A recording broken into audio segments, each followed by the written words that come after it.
오늘 함께 큐티할 본문 창세기 32장 1절에서 12절까지의 말씀입니다. 야곱이 길을 가는데 하나님의 사자들이 그를 만난지라.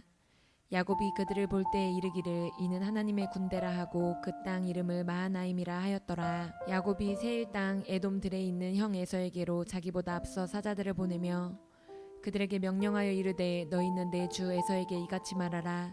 주의 종 야곱이 이같이 말하기를 내가 라반과 함께 거류하며 지금까지 머물러 있었사오며 내게 소와 나귀와 양떼와 노비가 있으므로 사람을 보내어 내 주께 알리고 내 주께 은혜 받기를 원하나이다 하라 하였더니 사자들이 야곱에게 돌아와 이르되 우리가 주인의 형 에서에게 이른즉 그가 400명을 거느리고 주인을 만나려고 오더이다. 야곱이 심히 두렵고 답답하여 자기와 함께한 동행자와 양과 소와 낙타를 두 떼로 나누고 이르되 에서가 와서 한 떼를 치면 남은 한 떼는 피하리라 하고 야곱이 또 이르되 내 조부 아브라함의 하나님 내 아버지 이삭의 하나님 여호와여 주께서 전에 내게 명령하시기를 내 고향 내 족속에게로 돌아가라 내가 내게 은혜를 베풀리라 하셨나이다. 나는 주께서 주의 종에게 베푸신 모든 은총과 모든 진실하심을 조금도 감당할 수 없사오나 내가 내 지팡이만 가지고 이 요단을 건넜더니 지금은 두 때나 이루었나이다. 내가 주께 간구하오니 내 형의 손에서 에서의 손에서 나를 건져내시옵소서. 내가 그를 두려워함은 그가 와서 나와 내 처자들을 칠까 겁이 나기 때문이니이다. 주께서 말씀하시기를 내가 반드시 내게 은혜를 베풀어 내 씨로 바다에 셀 수 없는 모래와 같이 많게 하리라 하셨나이다. 아멘. 어제 본문을 통해 살펴본 것처럼 야곱과 라반은 화평의 조약을 맺었습니다. 이 조약으로 인해서 이제 야곱은 라반의 추격이나 해코지에 대한 염려하지 않고 평안히 고향을 향한 여정을 이어갈 수 있게 되었습니다. 그러나 시간이 지나면서 야곱은 평안을 잃어갔습니다. 고향에 가까이 가면 갈수록 큰 두려움이 그를 압도하기 시작한 겁니다. 왜냐하면 고향에서 야곱을 기다리고 있을 그의 형 에서 때문이었습니다. 우리가 잘 아는 것처럼 야곱은 20년 전 아버지를 속이고 형 에서가 받아야 할 축복을 가로채 갔습니다. 그때 형 에서는 그 일로 인해서 야곱을 죽이겠다고 다짐했었죠. 형은 들에서 자란 사냥꾼으로 힘이 강한 자였습니다. 야곱은 그 형을 피해 하란으로 도주해 20년간 살았던 것이죠. 20년이 지났지만 이 문제는 풀리지 않았습니다. 고향에서 형이 야곱을 보는 순간 야곱을 죽일 수도 있었기 때문에 야곱은 형이 심히 두려웠습니다. 이런 두려움을 안고 고향을 향해 길을 가던 야곱에게 하나님의 천사들이 찾아왔습니다. 1절과 2절 말씀입니다. 야곱이 길을 가는데 하나님의 사자들이 그를 만난지라. 야곱이 그들을 볼 때에 이르기를 이는 하나님의 군대라 하고 그 땅 이름을 마하나임이라 하였더라. 야곱은 하나님의 천사들이 진을 치고 있는 것을 목격했지만 사실은 하나님의 천사들이 야곱을 찾아오는 것이었습니다. 20년 전 하란으로 도주하다가 베델에서 만났던 그 천사들이 오늘 돌아가는 이 길에도 있었습니다.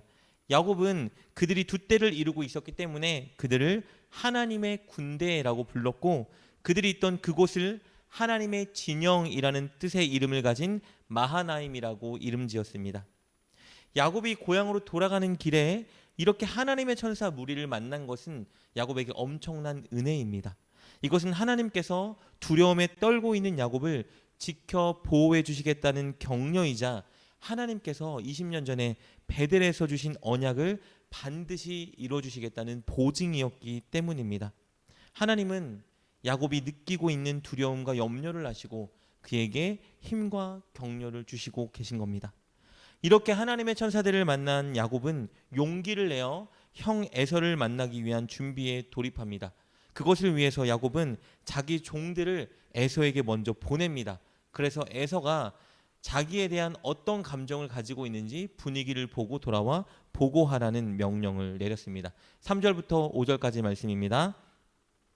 야곱이 세일 땅 에돔 들에 있는 형 에서에게로 자기보다 앞서 사자들을 보내매 그들에게 명령하여 이르되 너희는 내 주 에서에게 이같이 말하라.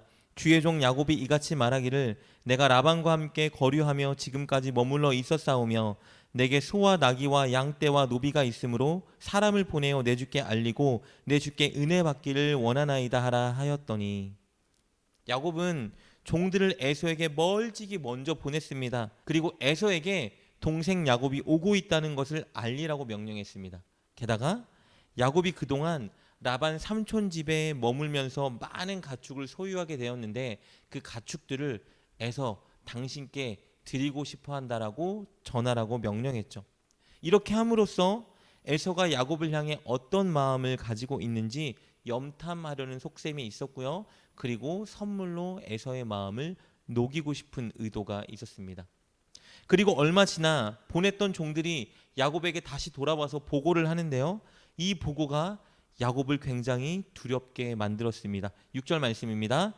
사자들이 야곱에게 돌아와 이르되 우리가 주인의 형 에서에게 이른즉 그가 400명을 거느리고 주인을 만나려고 오더이다. 종들이 야곱에게 전한 소식은 에서가 400명의 무리를 이끌고 야곱을 만나러 지금 오고 있다는 소식이었습니다. 이 소식에 야곱은 형 에서가 자신을 죽이기 위해 군사들을 이끌고 온다고 오해했습니다. 야곱은 하나님의 약속을 받았고 하나님의 천사들을 만나 힘을 얻긴 했지만 눈앞에 펼쳐진 삶의 문제 앞에서 두려워 떨기 시작했습니다. 죽을 수 있다는 두려움 앞에 그는 약해진 거죠. 그리하여 야곱은 두 가지 일을 계획하고 진행하는데요. 첫째는 형의 공격에 대비한 전략을 세우는 겁니다. 7절 8절 말씀입니다.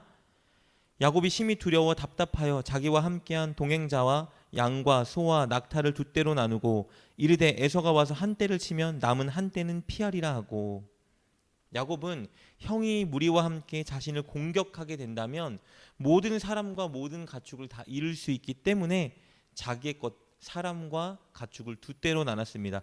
그래서 만약에 형이 한 떼를 친다면 한 떼는 도망가서 목숨을 살게 할 계획을 가지고 있었던 것이죠. 두렵고 답답한 야곱이 세울 수 있는 최선의 전략이었습니다. 그리고 두려움에 떨던 야곱이 한 두 번째 일은 무엇이냐? 하나님께 간구한 것입니다. 사실 야곱이 해야 하는 일 그리고 할 수 있는 일은 이것밖에 없습니다.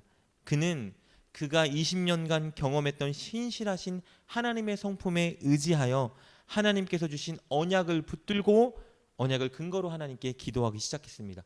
우리 9절 말씀과 12절 말씀 보도록 하겠습니다. 야곱이 또 이르되 내 조부 아브라함의 하나님 내 아버지 이삭의 하나님 여호와여, 주께서 전에 내게 명령하시기를 내 고향 내 족속에게로 돌아가라 내가 내게 은혜를 베풀리라 하셨나이다. 주께서 말씀하시기를 내가 반드시 내게 은혜를 베풀어 내 시로 바다에 셀 수 없는 모래와 같이 많게 하리라 하셨나이다. 야곱은 하나님께서 아브라함과 이삭에게 주셨던 그 언약을 자신에게 승계시켜 주시겠다고 약속하신 하나님의 언약을 붙잡았습니다. 야곱의 자손을 통해서 큰 민족을 이루시겠다는 그 언약과 고향 가나안 땅에 돌아오게 하시고 그 땅을 주겠다고 한 그 언약을 근거로 내세우며 하나님께 기도했습니다. 하나님이 이렇게 약속해 주셨잖아요. 하나님이 이 땅에 오라고 하시지 않았습니까? 저를 지켜주시고 이 땅을 주신다고 하셨잖아요. 그러니 저를 보호해 주십시오. 이렇게 하나님의 약속을 붙들고 매달린 것입니다. 그리고 자신의 두려움을 하나님께 솔직하게 털어놓고 도움을 호소했습니다. 11절 말씀입니다.